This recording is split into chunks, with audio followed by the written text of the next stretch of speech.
Hey,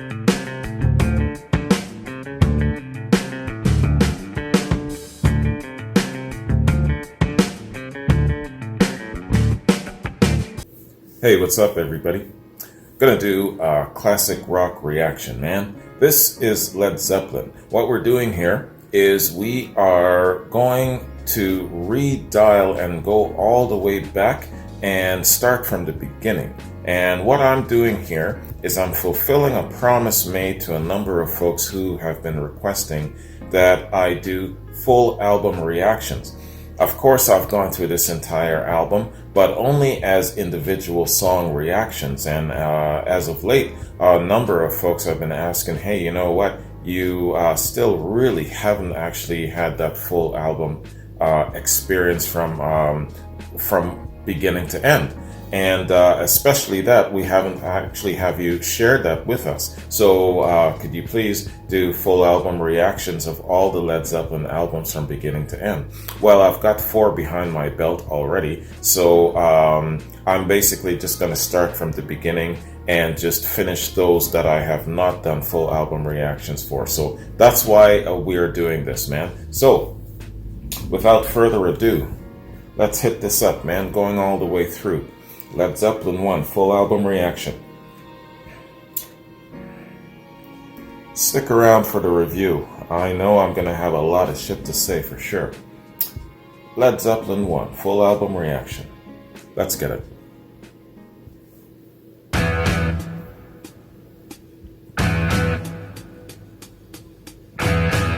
Cheers to you,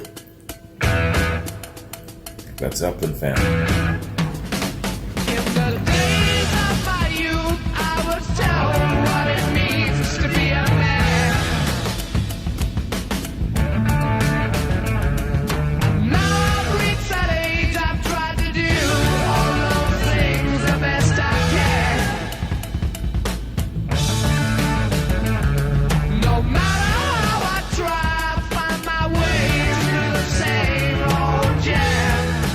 This song started it all, didn't it?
That bass groove.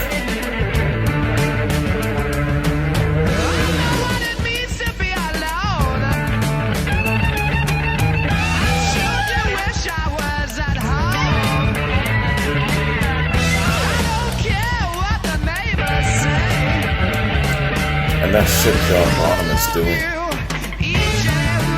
What is that, triples?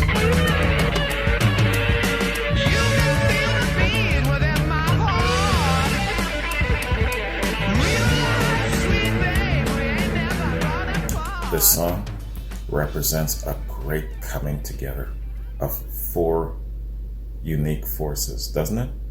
It goes back to that song, man.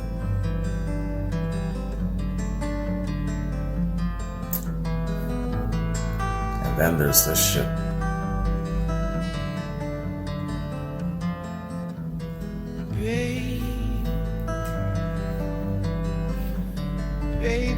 Baby, I'm gonna leave you.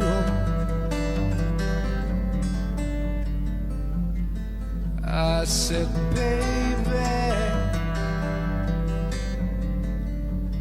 You know I'm gonna leave you.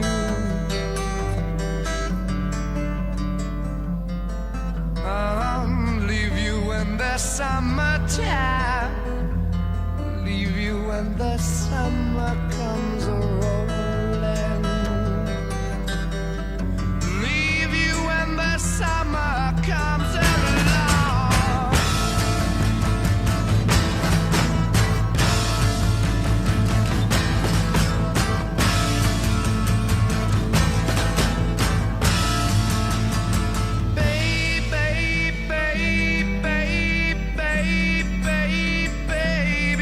Baby, I wanna leave you. I ain't joking, woman, I've got to ramble.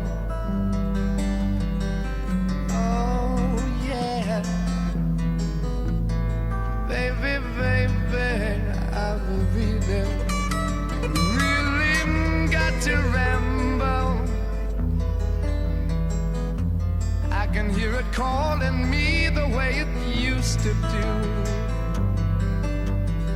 I can hear it calling me back home.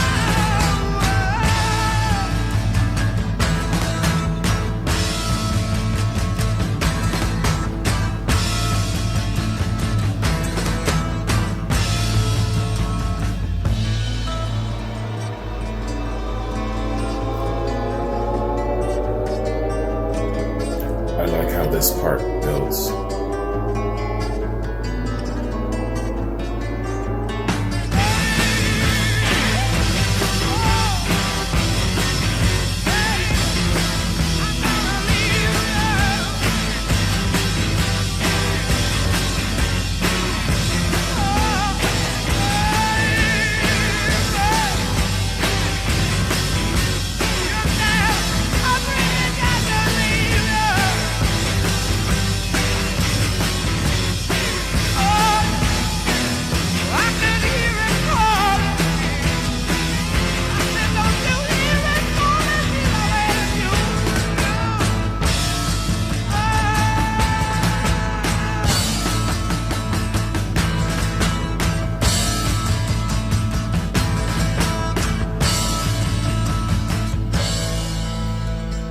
Which musician, in your opinion, contributes the most to that haunting of your soul effect that Led Zeppelin produces?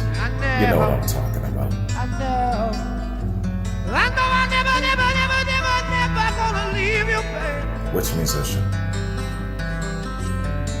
And I gotta go away from this place. I got a picture, yeah. Oh, baby,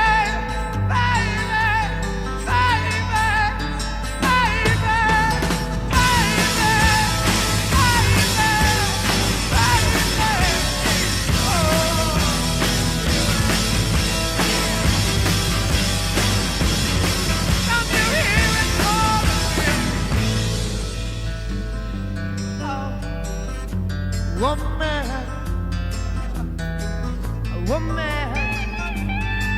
I know. Feels good to How in the have hell you back again, and I know can that someone, one day, a critic or another musician, listen to this and say that they don't like anything Led Zeppelin has ever done? You're a damn liar.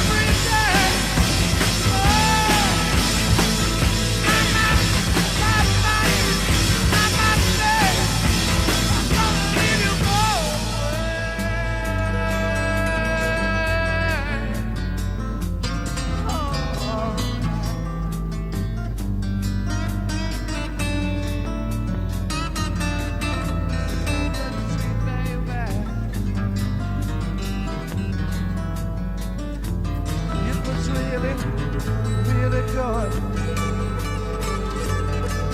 You made me happy every single day. But now I've got to go away.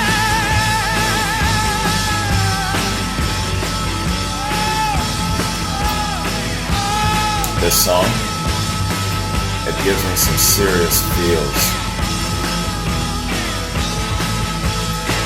He's probably singing about going on the road, but I always visualize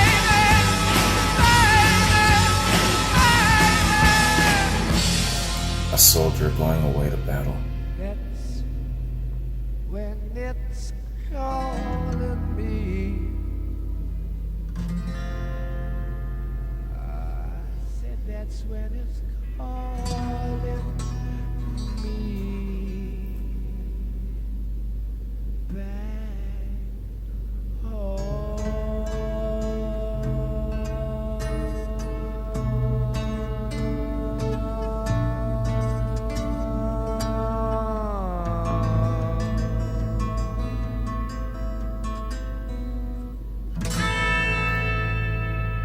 This is one of those songs that nobody else in their right mind should ever touch. You know what I'm saying?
This knocked me out when I first heard it. The harmony between the guitar and his vocals.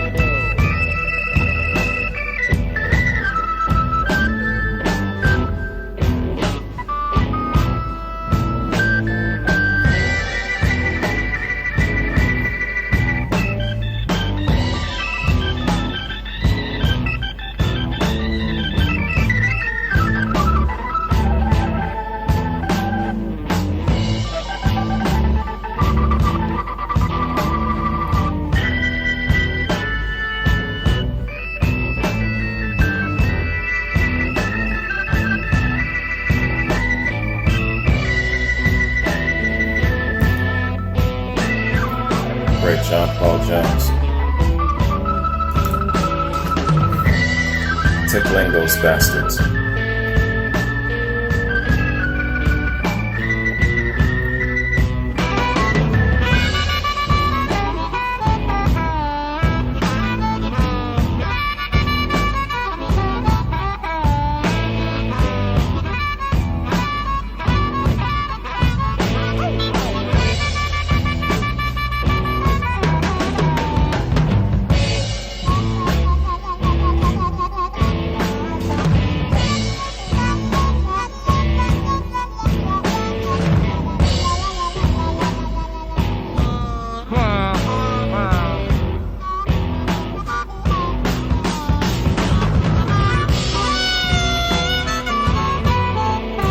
I would have loved to have heard more blues numbers featuring Plant's harmonica.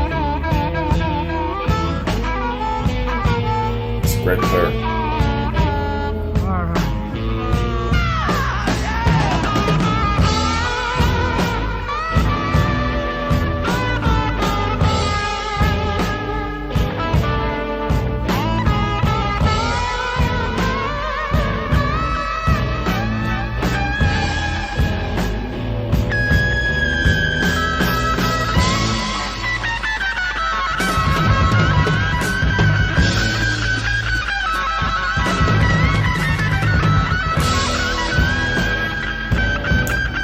Spirit of his delivery, y'all.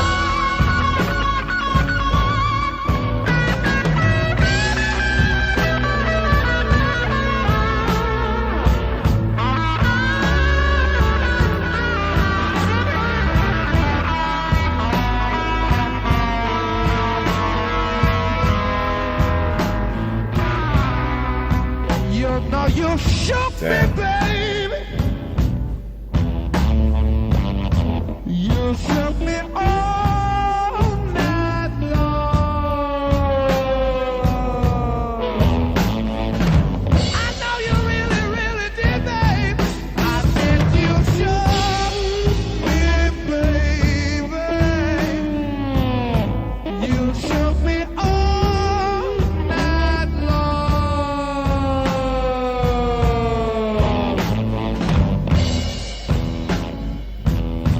You shook me so, oh baby.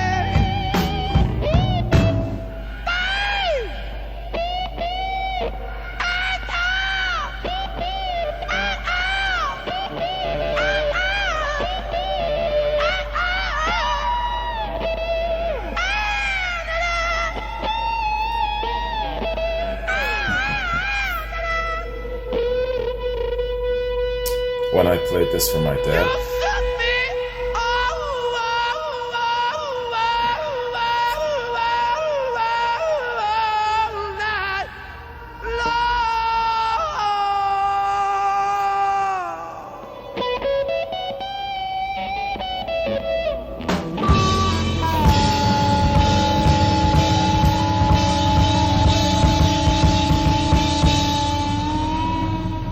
man, my initial reaction to this, I had to rewind back to that call and response part. I played the original for my dad, and then this one, his eyebrows shot up. Days that confused for so long, it's not true. He didn't talk for 30 seconds. Wanted a woman, never bargained for you. Lots of people talking, few of them know. Soul of a woman was created below.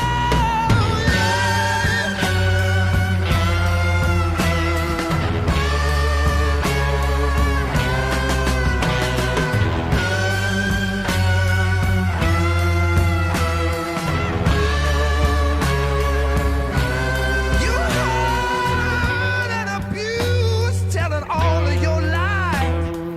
Run, sweet baby, Lord, how they hypnotize. Sweet little baby, I don't know where you've been. Gonna love you, baby. Here I come again. 20-year-old kids making music like this.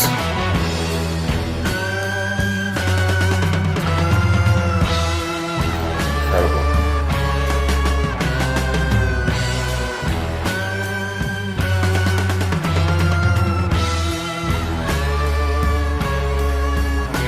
Every day I work so hard, bringing home my heart and pain.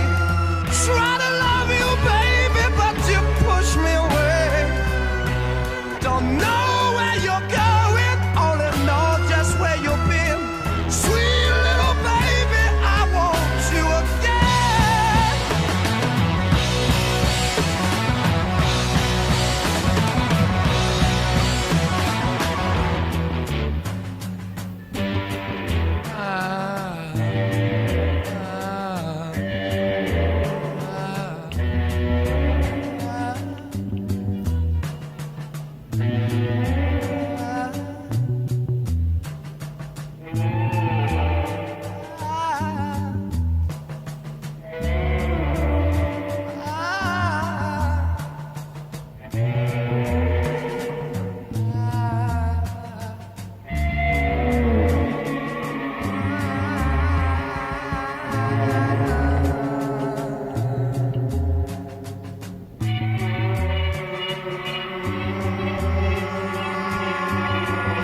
You talk about a rhythm section, man. But will allow you to do anything? The two Johns.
Listen to the way he's beating those skins. You hear that shit?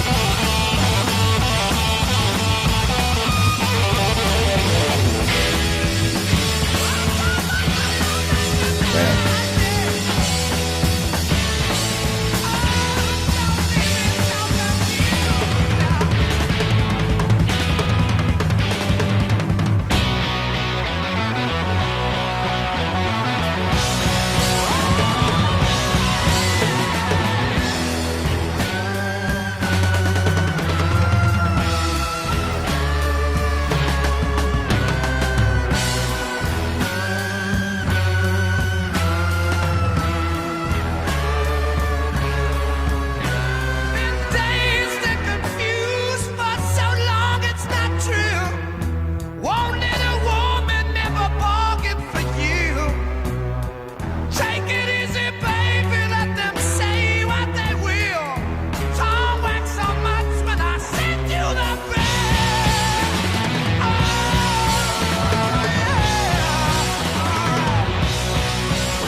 Wow.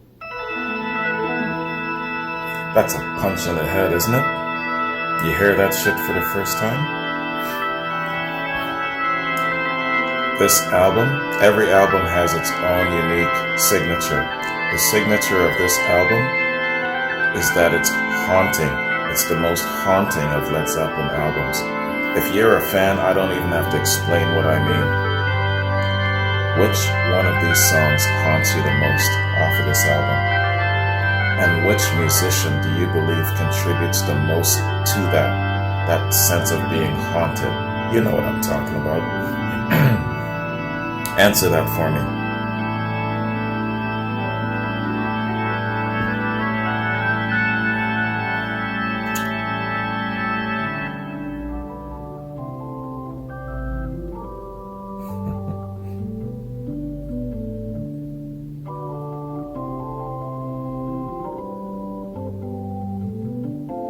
I've got a memory couple of memories attached to this song.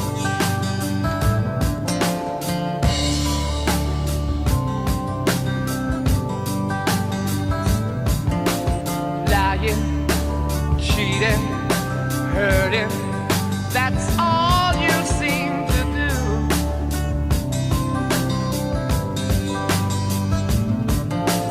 Messing around every guy in town, putting me down for thinking of someone new.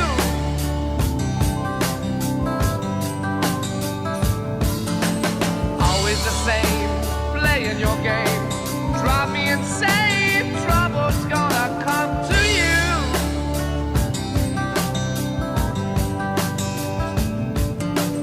One of these days, and it won't be long, you look for me, but baby, I'll be gone. This is all I gotta say to you, woman. Your time is gonna come. Your time is gonna come. Your time is gonna come. Had a girlfriend. Sexy as hell. Dorinda. She's from Malta. And we'd get into the car, and this song was on like a number of her cassettes. She would pop it in every single time. It's my turn to cry.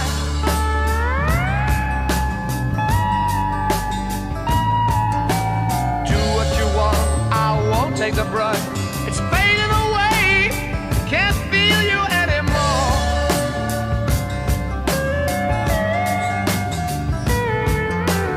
Don't care what you say, 'cause I'm gonna wait to stay. Gonna make you pay for that great big hole in my heart.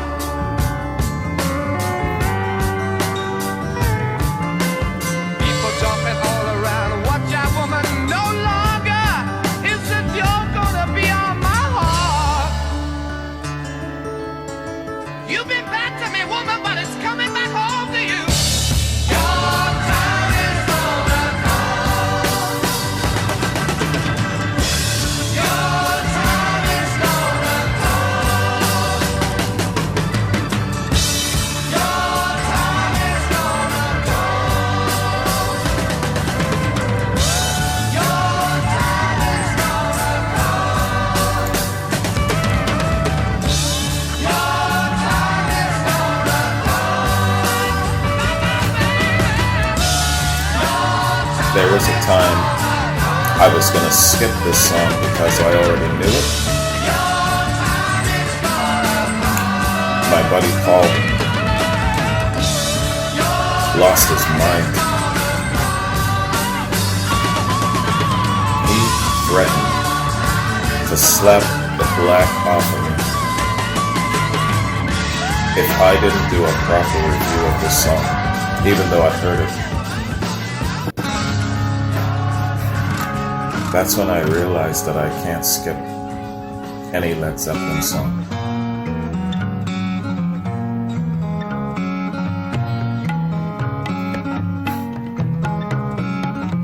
People are always threatening to slap the black off of my hide.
makes you think of a nice European countryside. Grass fields, wind blowing through. That peaceful, easy feeling.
I don't have a count, but I know without a doubt, this is the song that I've heard the most performed live. There is no close second. Communication Breakdown, I've heard the most performed live so far.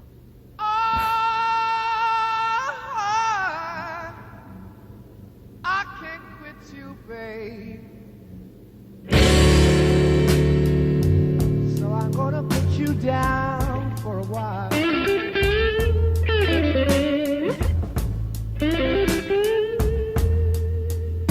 I said I can't quit you, babe.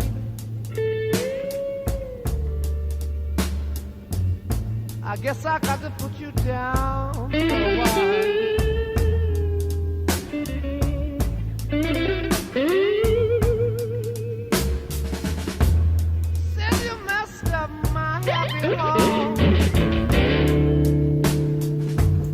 Made me mistreat my only child. If I was those old bluesmen, Willie Dixon, Otis Rush, I would be proud as hell of this rendition, wouldn't you?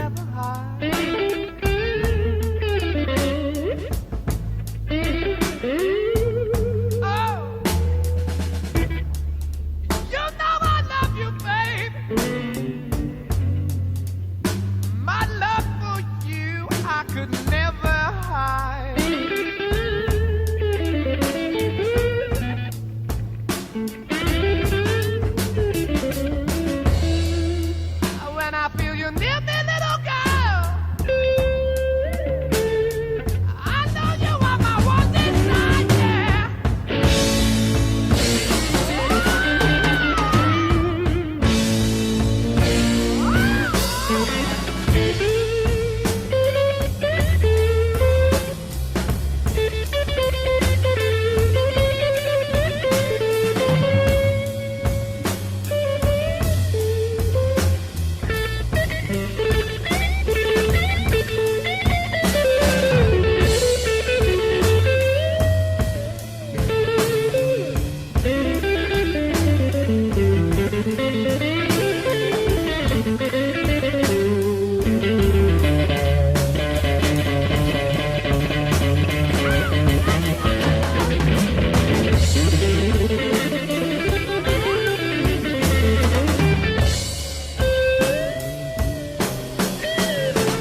What's one I'm doing right now? Are those doubles?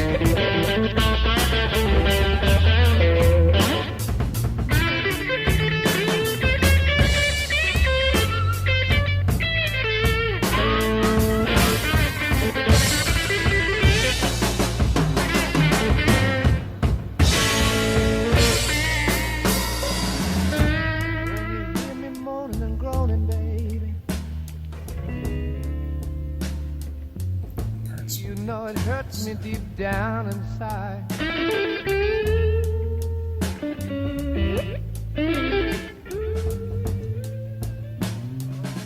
When you hear me moaning and groaning, babe, you know it hurts me deep down inside.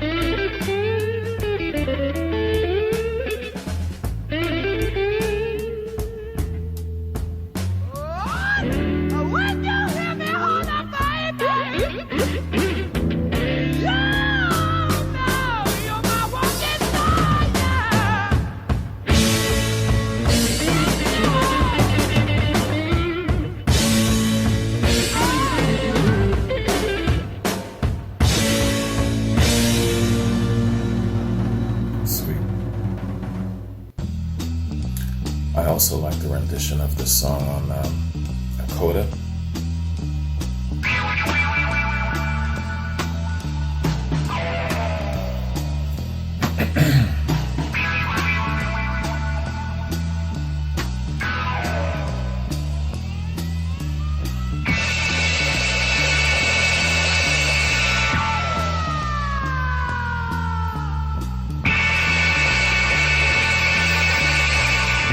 Thinking about their 69 TV debut. That was the shit, man. How many more times treat me the way you wanna do?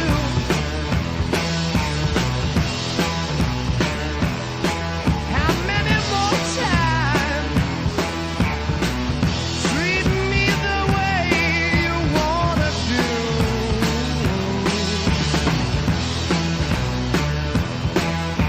Well, I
instrumental part in the middle of the song.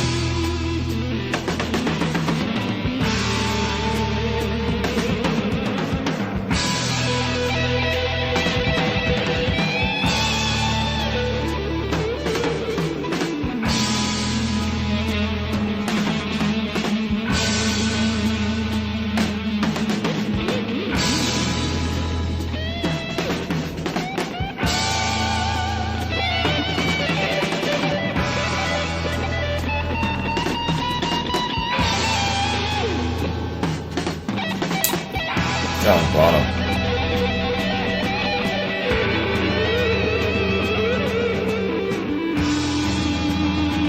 It's like, who do you listen to the most?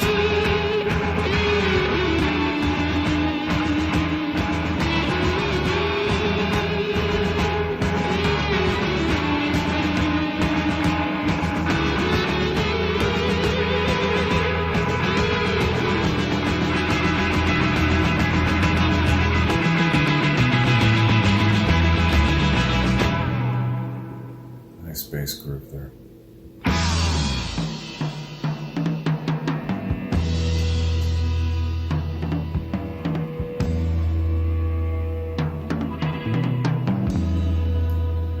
This is when he pulls that bow out.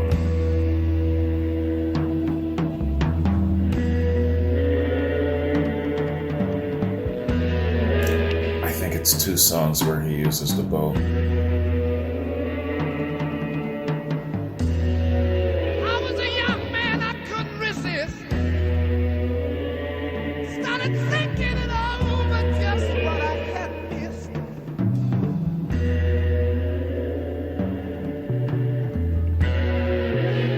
Got me a girl and I kissed her in bed and bed. Whoops, oh Lord, well I did it again. Now I've got 10 children of my own.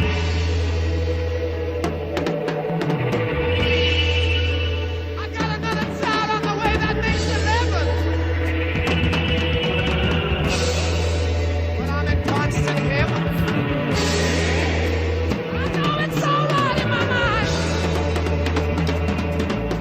I got a little schoolgirl and she's all mine.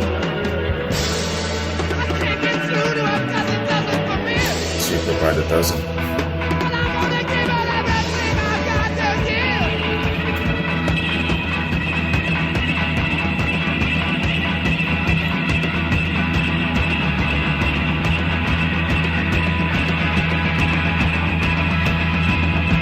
Listen to that build up. Oh, Rosie, oh girl, oh Rosie, oh girl, steal away now, steal away, baby, steal away. Little Robert Anthony wants to come and play.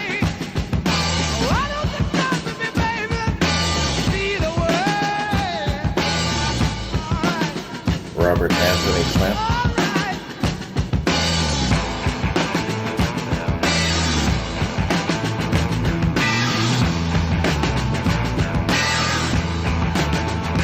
They call me the hunter.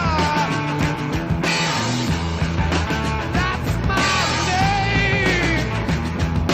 Call me the hunter.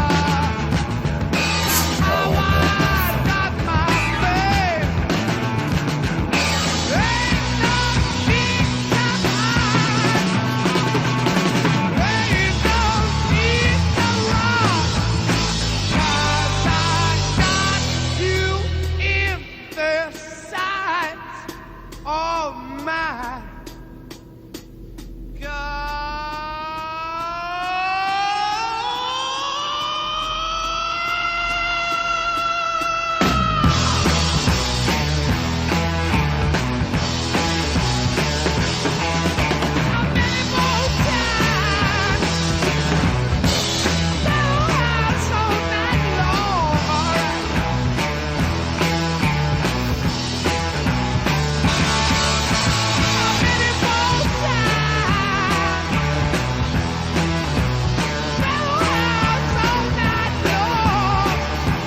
house all night long? The hell does that mean?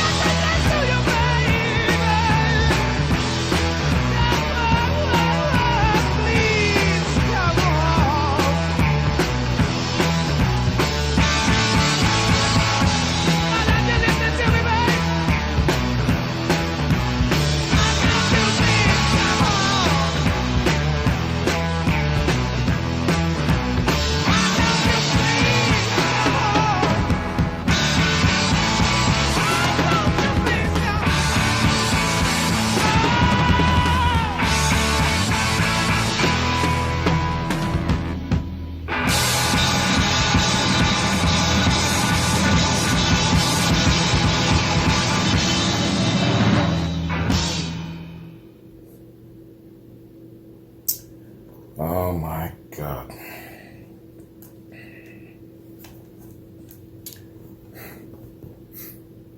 I tell you, y'all,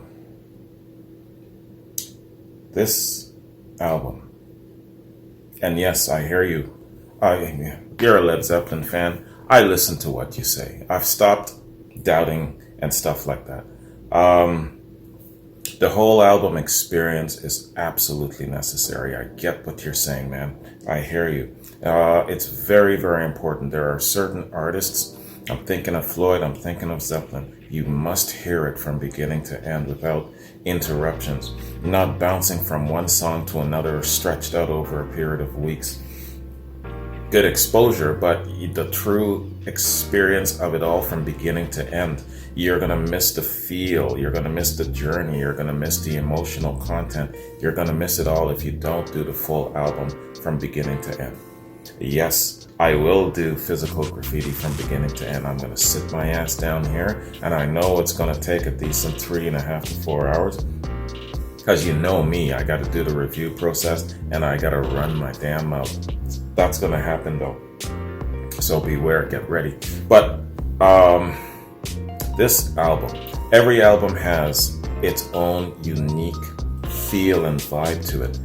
This album for me is the beginning of it all. The establishing of that rabbit hole, the haunting of Led Zeppelin. And again, I'm going back to it. Which of these songs on this album is your favorite? Which of these musicians, in your opinion, contributes the most to that haunting element? Now, each one of them has a unique way of playing, but when you put them together, damn, I'm telling you, there's just no denying how great they are. All right, I was raised on R&B, soul, rhythm and blues, hip hop, all of that shit. But even somebody like me, who's as remote and as distant and as far away from classic rock as you can be, you put this shit in front of me and you play this shit, you know I'm gonna feel it. You cannot sit and listen to Led Zeppelin, especially songs from this first album, without being haunted. What am I talking about? There are certain musicians, certain songs, singers, players, when they play, when they perform, when they sing, the signature and the vibe that they create gets into you. It gets under your skin. It haunts you. Just a quick rant, if you don't mind. 30 seconds. Led Zeppelin comes on the scene. They present this. Your reaction is a couple of things. It's either holy shit. Everybody's reaction is that, guaranteed. This shit just punched me in the face. This shit just smacked me upside the head. Oh my God. That is the first reaction initially that you're gonna get. And then it's the next reaction of fear, because there's competition now. You can't deny the talent. You can't deny that they've got something going on. And now there's anger because you've discovered that they are their own men, they have their own minds, and that you are not going to be able to control them. So Led Zeppelin comes on the scene. I totally understand why. Some people just loved it. Some people hated them. Some people hated them because they couldn't control them. Some people hated them because they were better. Let's keep the shit real. I'm a musician, and I hear these guys come along the way. What's going to be my response? George Harrison opened up his arms. He said, holy shit, this is great. Befriended them, learned from them, contributed to their future projects. Other musicians, not so much.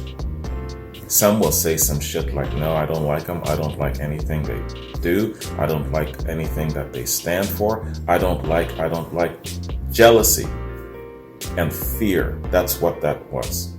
So when you're talking about Led Zeppelin 1, for me, this album created that haunting effect in full force. By the time I got past Led Zeppelin 1 and I was about to go into Led Zeppelin 2, I remember connecting to the album in that the songs on this album were the most haunting to me. And still to this day, Led Zeppelin 1 represents that haunting of the soul. You know what I'm talking about? So, man, yeah, that's all I'm going to say about that. Not so much a rant, but it's more a testimony of how I feel and how I view this first album, what it means to me. So I'm going to ask of you guys the exact same thing. What does this album mean to you? Give me a testimony. Well, let me give you a testimony in the coin of a paragraph. If you were writing me a paragraph, here is what I would probably write. I've discovered that Led Zeppelin is more than just a commercial machine of Stairway to Heaven and Black Dog and rock and roll and immigrant song. They have great diversity. What they've shown me is that not only can they create great, fantastic complementary sounds of the past from these great bluesmen and put them on high and have us reflect and remember them, but they have the ability to create their own sound, their own way, blaze their own trail. They're masters in every single arena. It's the diversity of what they create that I love the most, and the haunting feels of their fusion. That's something like that. That's what I would write. And I want the same testimony from you.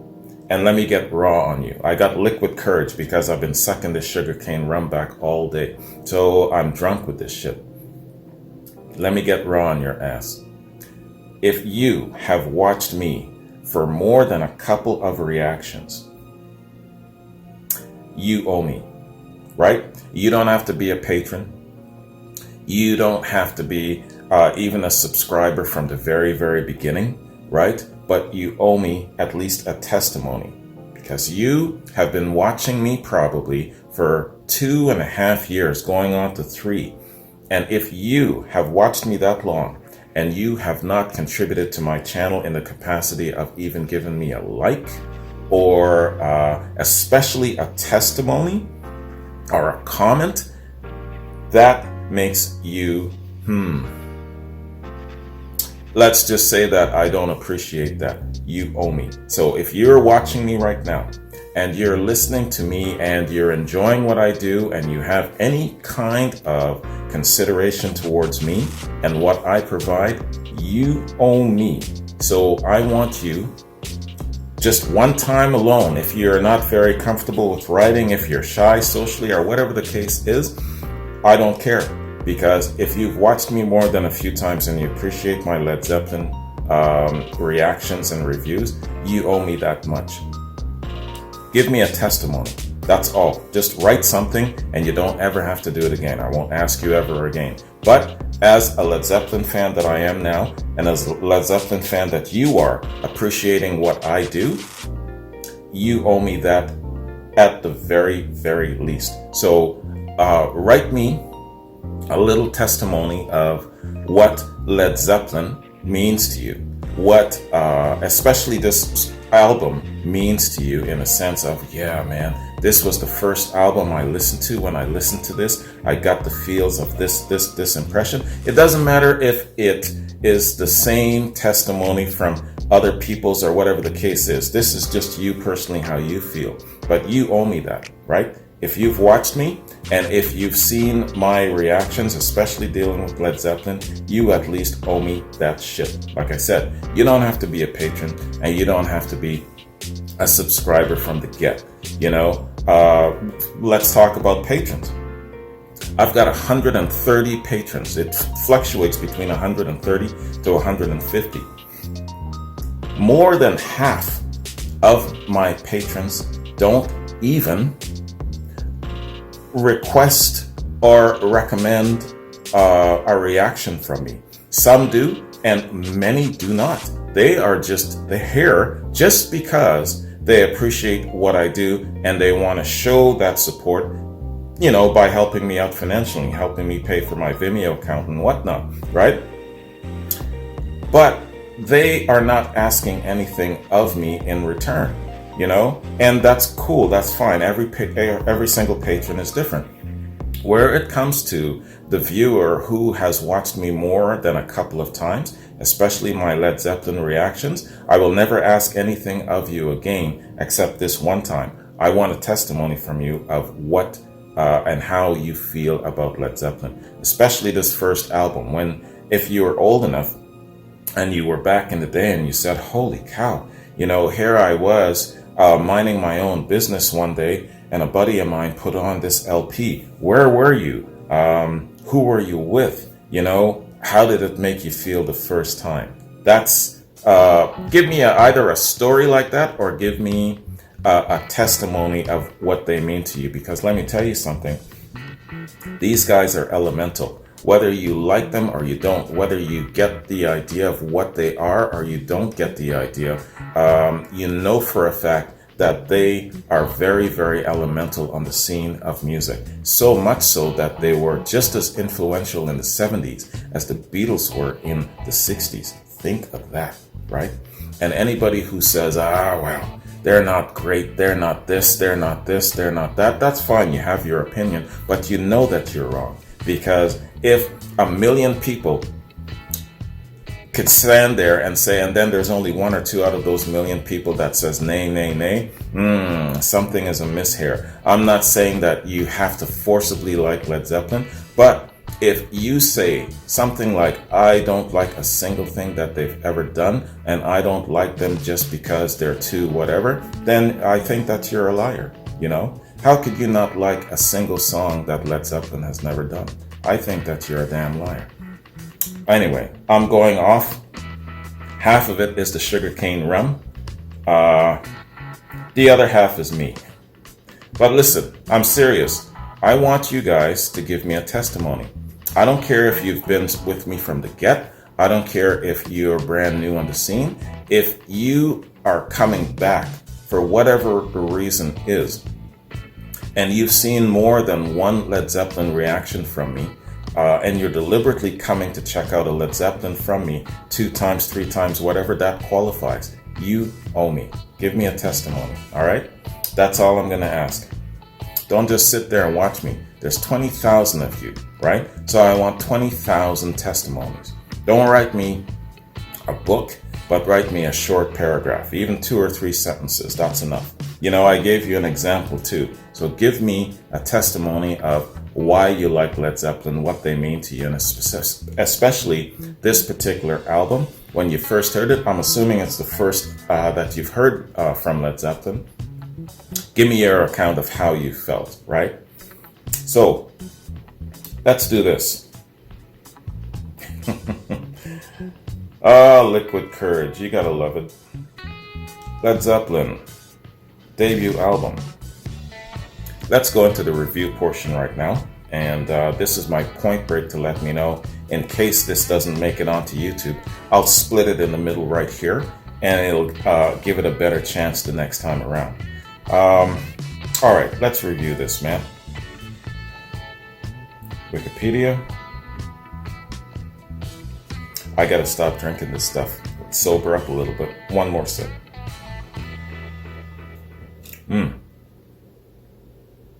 You guys gotta try some Applebee's sugarcane rum.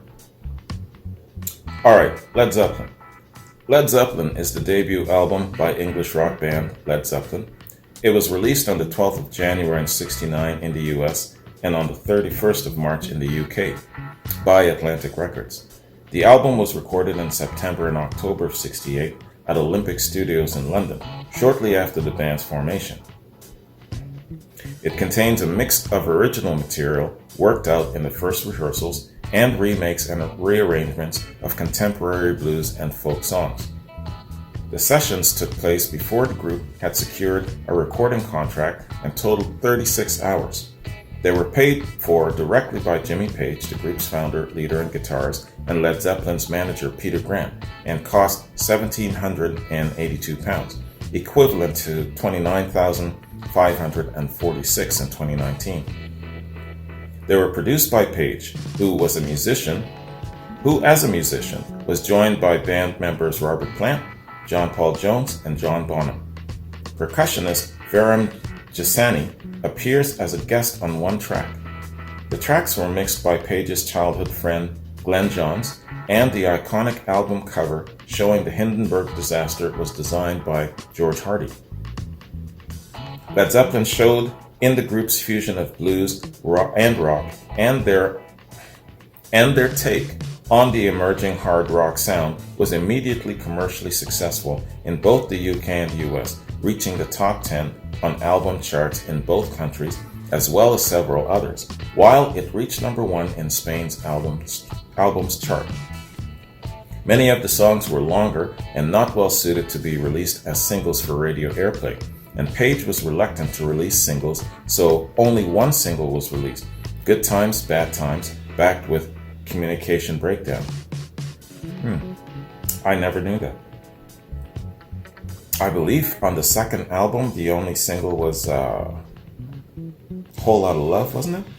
And on the backside, it was Thank You, was it?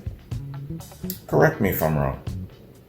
However, due to exposure on album-oriented rock radio stations and growth in popularity of the band, many of the album's songs have become classic rock radio staples, despite their length. It's funny, I had a crazy ass thought just recently. Have you guys heard about the Justice League Snyder Cut? And for the longest time, the fan base was saying, release the Snyder Cut, release the Snyder Cut. So the Snyder Cut, after lots and lots of fan pressure, it was released, and it was 4 hours long, man. And the Justice League fan, the comic book fan, the Snyder fans didn't care. They had what they asked for, and they just enveloped that thing, you know? So I'm thinking about the length of Led Zeppelin songs, you know, and despite the length of the songs, the greatness of the song could not be denied. And so radio stations had to finally, you know, find a way to make it happen. You know what I mean? Sorry, I just had that random thought come to me. You guys, let me know if you know what the hell I'm talking about. Background. In July of '68, the English rock band The Yardbirds disbanded after 2 founding members, Keith Relf and Jim McCarty, quit the group, with a third, Chris Drea, leaving to become a photographer shortly afterwards. Yeah, you know, I guess not everyone is meant to go down a certain road. It's the road less traveled. And I mentioned this about Jimmy Page. He definitely had a forward-looking vision. He was convicted. And I think that at some point, maybe he already knew that, well, he probably knew that he wanted to get into the heavier sound, sounding like the Creams and the Hendrix, you know? It wasn't as prevalent, and it was untested still, but that's where he was going. Whereas Keith Relf and Jim McCarty, I believe that they wanted to go down more the folk rock route, more following after the likes of Crosby, Stills, and Nash, you know? And definitely there was more of a platform for that particular road. Now, Page, interestingly, he could have gone down any road that he wanted to choose, because we know that he's very gifted in the way of doing acoustics and folksy and all that stuff, he would have enjoyed success that way. That would have been a safe road to travel down. But no, he decided he's going to go down this road. I've mentioned it before. I think that was a very brave venture on his part. And somebody who really knows himself, somebody who's really convicted and really confident in their abilities. That is what it takes to travel down a road like that at the time. The fourth member, guitarist Jimmy Page, was left with rights to the name and contractual obligations for a series of concerts in Scandinavia. Page asked seasoned session player and arranger John Paul Jones to join as bassist and hoped to recruit Terry Reid as singer and Procol Harum's B.J. Wilson as drummer. Wilson was still committed to Procol Harum, and Reid declined to join, but recommended Robert Plant, who met with Page at his boathouse in Pangbourne, Berkshire, in August to talk about music and work on new material. So yeah, that was in '68. Okay. So Page was moving quickly here. So the band disbanded in July, and by August he already had John Paul Jones and Robert Plant lined up. Page and Plant realized they had good musical chemistry together, and Plant asked friend and former bandmate John Bonham to drum for the new group. The lineup of Page, Plant, Jones, and Bonham first rehearsed on the 19th of August in '68. Not wasting any time at all. He is a fast mover, let me tell you. The day before Plant's 20th birthday. So Plant's birthday is on the 20th, okay. Shortly before a tour of Scandinavia as the New Yardbirds, performing some old Yardbirds material as well as new songs such as Communication Breakdown, I Can't Quit You Baby, You Shook Me, Babe I'm Gonna Leave You, and How Many More Times. Yeah, great, man. Coming in with a lot of their own stuff. After they returned to London, following the tour, Page changed the band's name to Led Zeppelin. Sorry, I'm suffering now. I'm drinking too much of this stuff. And the group entered Olympic Studios at 11 p.m. on the 25th of September in '68 to record their debut album. 11 p.m. That was the only time they had in the studio, I imagine. They were probably there all night. Recording. Page said the album took only about 36 hours of studio time over a span of a few weeks to create, including mixing, adding that he knew this because of the amount charged on the studio bill. One of the primary reasons for the short recording time was that the material selected for the album had been well rehearsed and pre-arranged by the band on the Scandinavian tour. Really, really good. See? These guys were going from the Yardbirds into the new Yardbirds.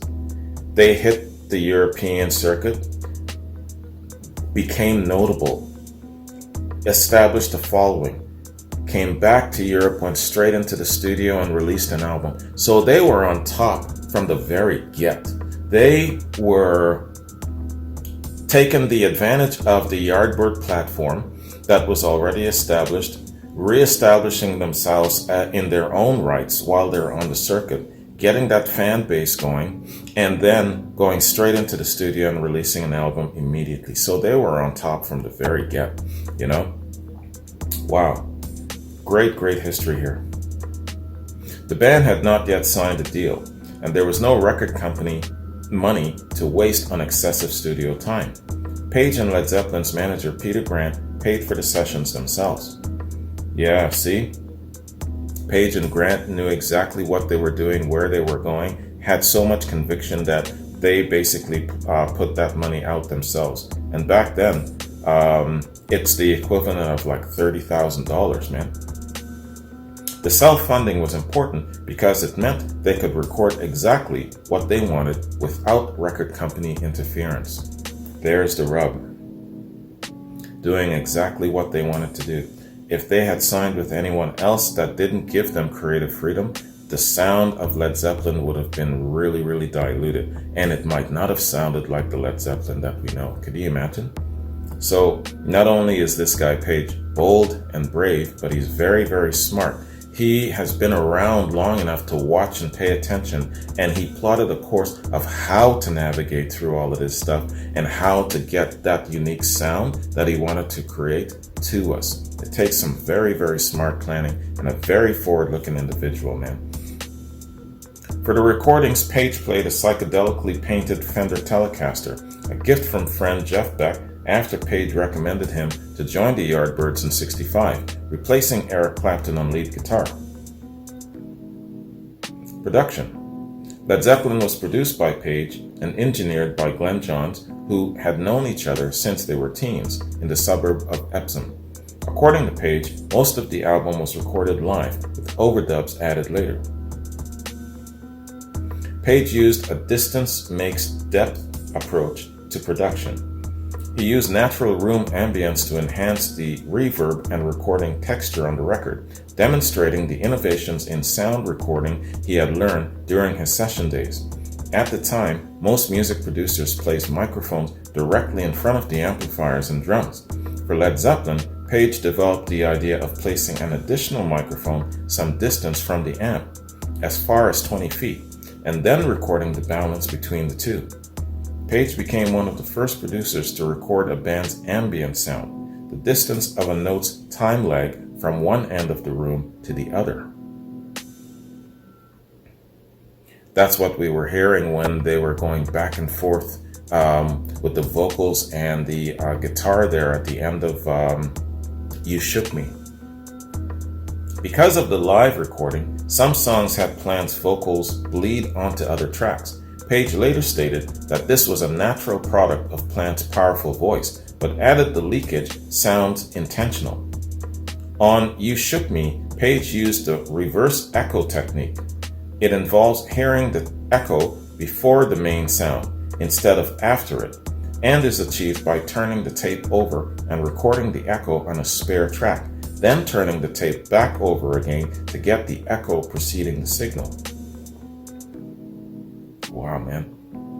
Let me tell you, this literally took the commitment of a second life, just to be able to create all of these things and to put this stuff together. It took could you imagine if Page didn't have these production skills and they had to try and pay somebody to do it? Led Zeppelin might not have come about. This was one of the first albums to be released in stereo only. Prior to this, albums had been released in separate mono and stereo versions. Okay, it's interesting.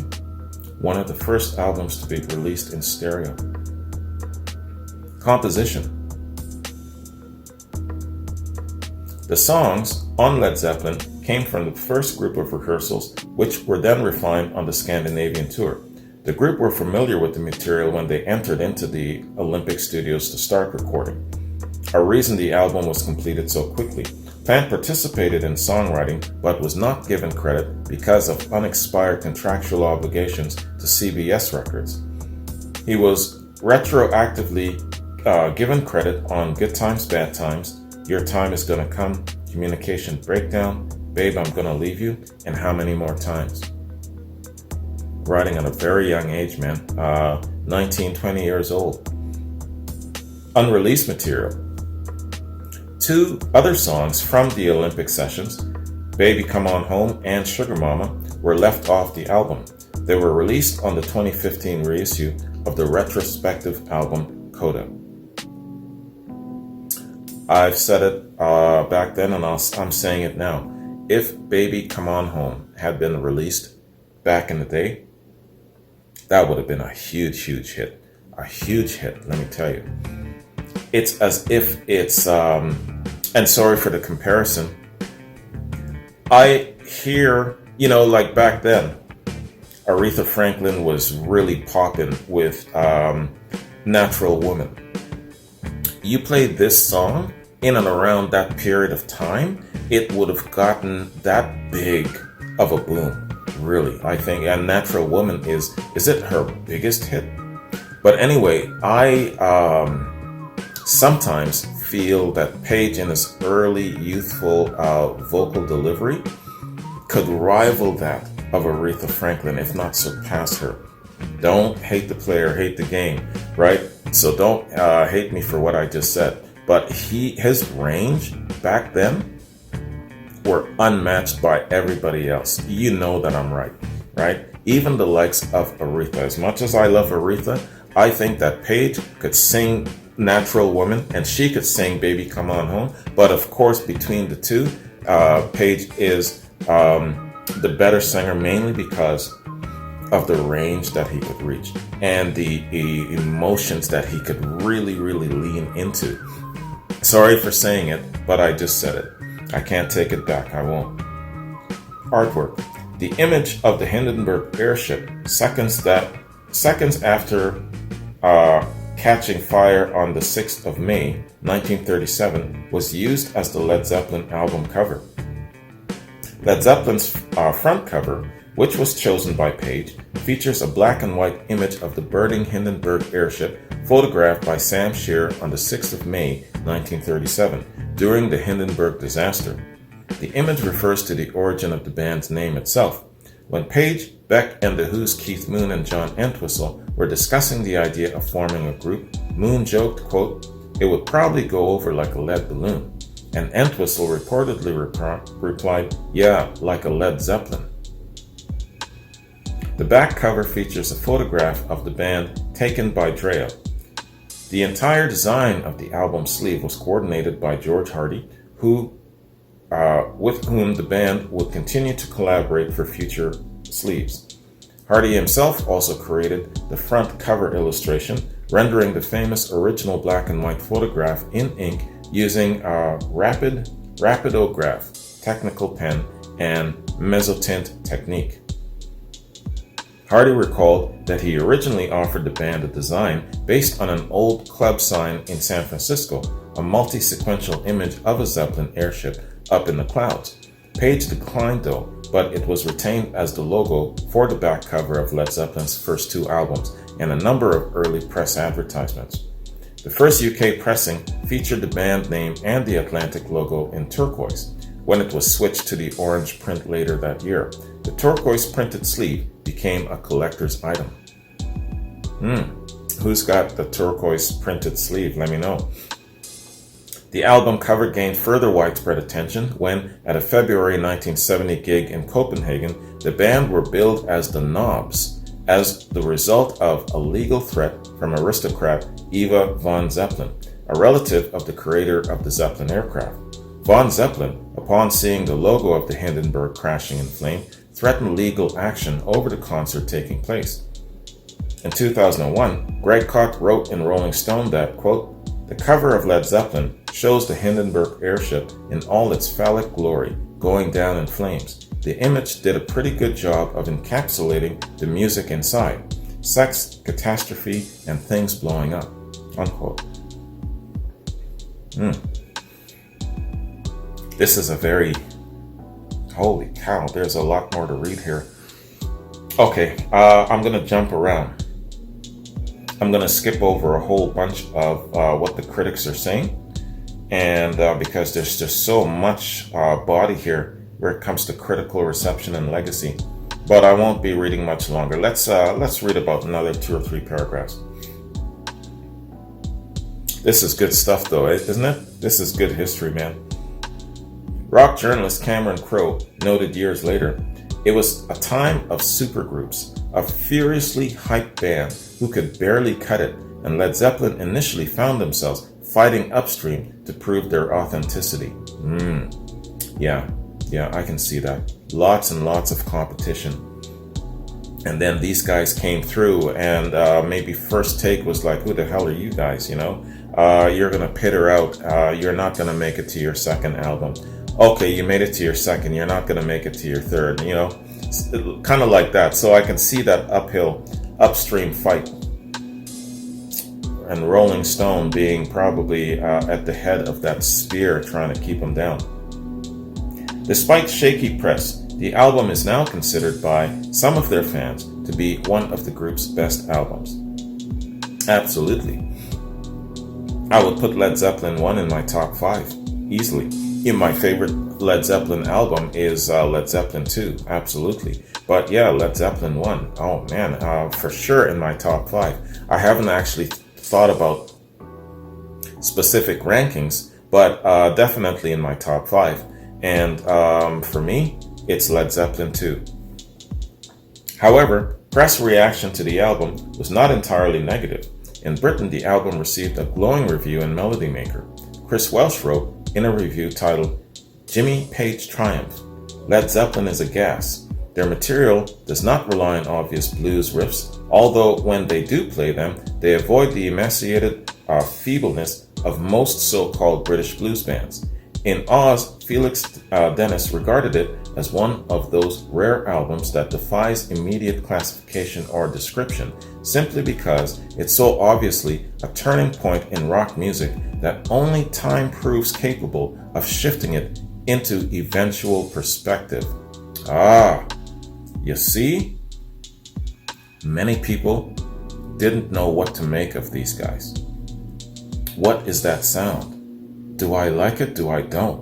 Of course I like it, but I can't really put it in a category. Was heavy metal a coined phrase at that point? Probably hard rock, but at the same time too, all they had back then was the likes of Hendrix and Cream and maybe just a few others to compare to. So it's something that probably a lot of people might have been reluctant to embrace, but you can't deny, hey man, this sound is very, very interesting. Is this where a lot of parents were like saying, no, don't listen to that shit? In comparing the record to their follow-up Led Zeppelin 2, Robert Christgau...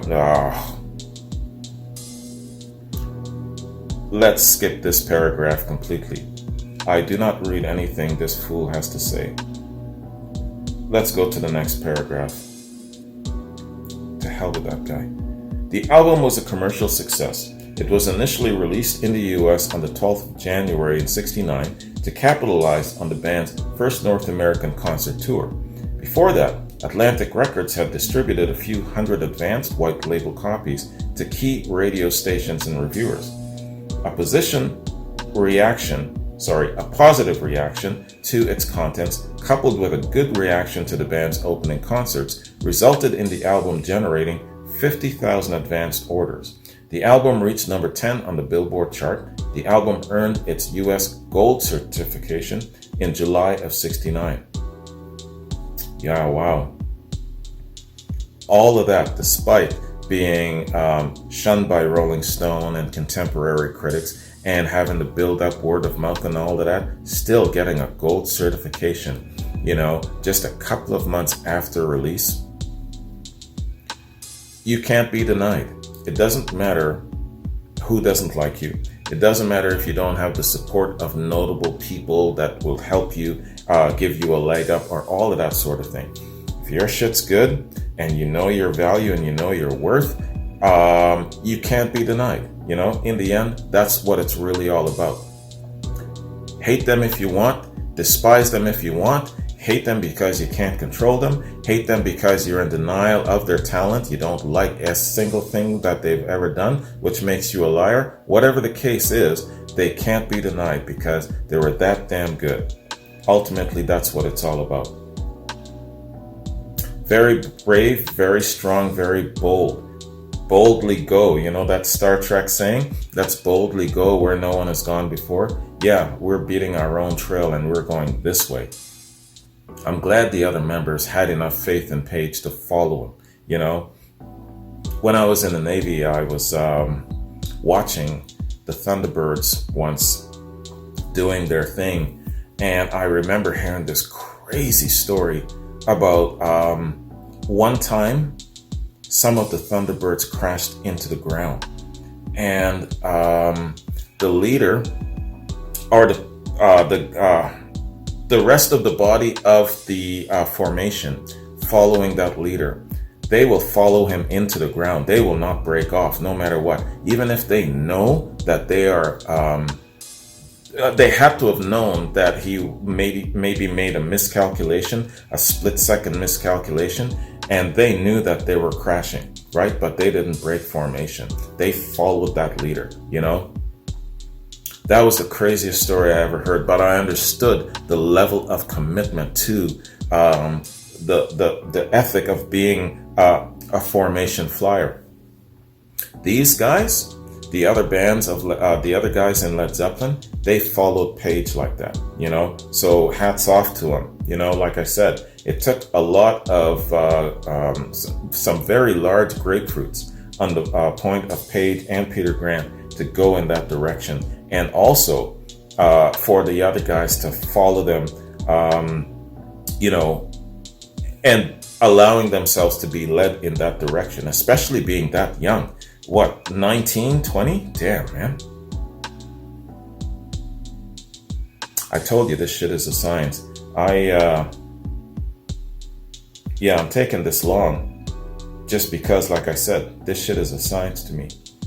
But where the hell was I though? Led Zeppelin was cited by Stephen Thomas Erlewine as a significant turning point in the evolution of hard rock and heavy metal. According to arts and culture scholar Michael Follen, it announced the emergence of a loud and raw new musical genre in metal, and by the BBC as a product of the 1960s whose often bombastic style signposted a new decade. Yeah, they were blazing a trail.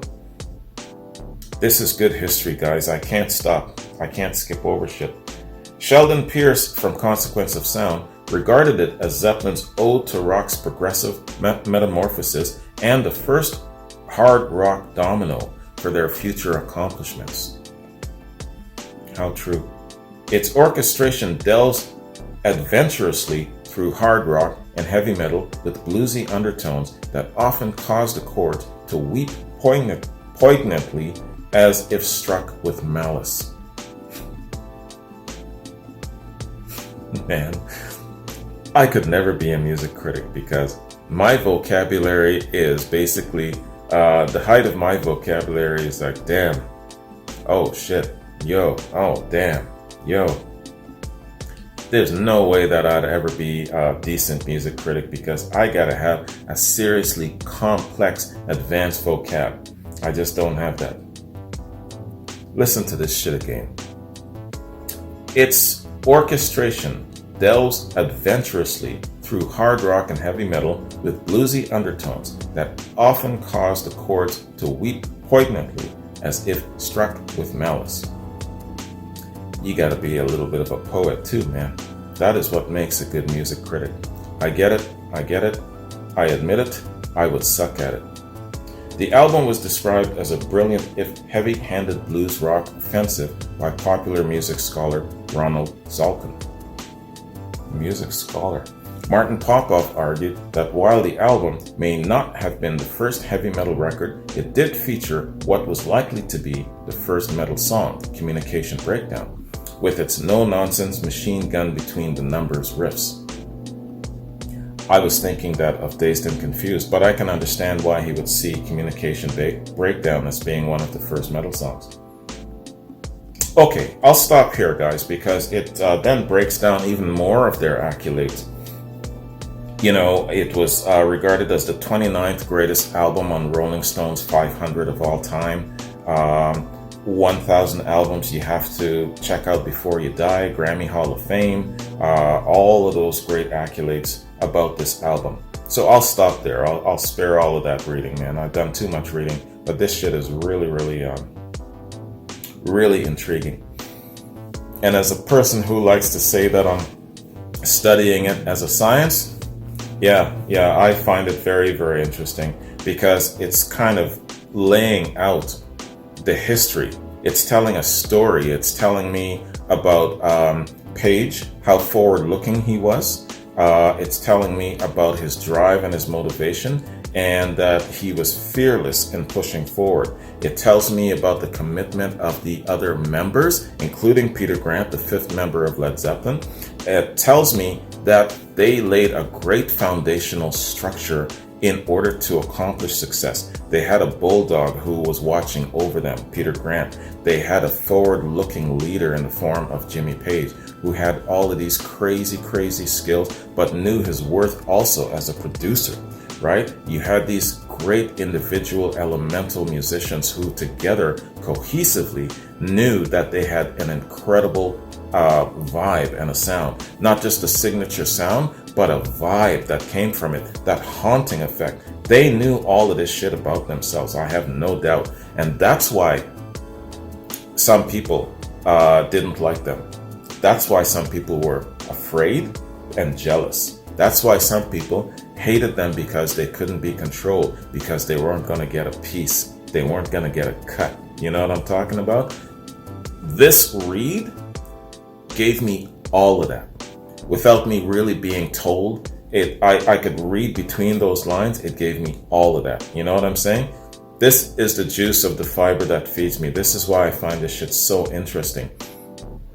The history of rock and roll, the Renaissance period of creativity, and where these guys came along and where they etched out their part and their place in history is some intriguing shit to me, man. Let me tell you. There might be another great band that comes along that has an effect in musical history like this. We can't ever close the book and close our minds, but oh man, let me tell you, these guys definitely really spearheaded something, didn't they? And in their own right, the Who and the Beatles and the Stones, you know, and some of those great bands, they also contributed to the entire body of modern music and classic rock. You know, they all have their place. So let me tell you, man, fantastic. Anyway, that's enough talking on my part, guys. This is my review portion, and I'll sign off. I'll go get hydrated and sober up a little. But again, I want to get back to you guys. If you've watched me for more than one Led Zeppelin reaction, I believe that you owe me. And I think that you should owe me a testimony of what you think about Led Zeppelin, and specifically this album. And when you heard them for the first time, what your initial thoughts were. Give me that, all right? And then you can go back to being just a silent viewer or whatever the case is.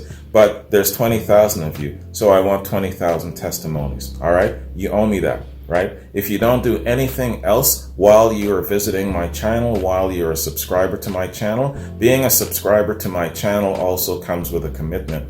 I have a commitment of providing you some decent content and a decent review and my point of view. You've followed me for a little while or a long while, you owe me that. So I'm expecting to see 20,000 testimonies, if you're a Led Zeppelin fan, of what this album specifically and what Led Zeppelin represents to you and how you felt the first time that you saw it. You owe me that, all right?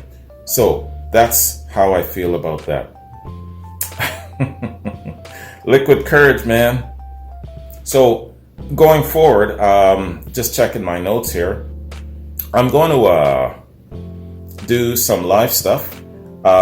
Where it comes to Led Zeppelin, I'm also going to do some of the interviews and follow what they've done on their solo works. Like I recently saw that Robert Plant has been interviewed by Brian Johnson of AC/DC. Brian Johnson has his own YouTube channel, and I know that he went to visit Robert and they took a nice walk in the woods, and there's an interview there. So it's stuff like that that I want to eventually get to, and I will, you know, so it's bits and pieces. So that's what I'm looking at doing. So, you know, the rabbit hole is still got some winding dimensions that I still haven't gotten to yet. So the Led Zeppelin journey continues pretty much. Anyways, man, the next time I do a post, it will probably be something live. I'm guessing it's Blueberry Hill, because a lot of people have been asking for that, but I've got a lot of other things that some of my subscribers and some of my patrons have sent me, so there's a lot of stuff yet to come.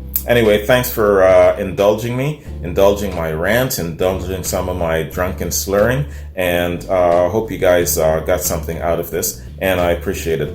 Thank you very much, actually, for a lot of you who were with me from the very get, and you let me know who you were. That was really cool to see all of these hashtags. I love that shit. So give me that again, but in a form of a testimony. Of that 20,000 subscribers, I want to see 20,000 testimonies. Tell me what you think about this album, when you first heard Led Zeppelin, or what they mean to you. You know what I'm talking about. Give it to me. All right? But don't give me a long ass volume or a book. Just give it to me in a decent paragraph or less, and that will be perfect. All right. Have a good one. Take care. I'll see you in my next Zeppelin reaction. Peace out.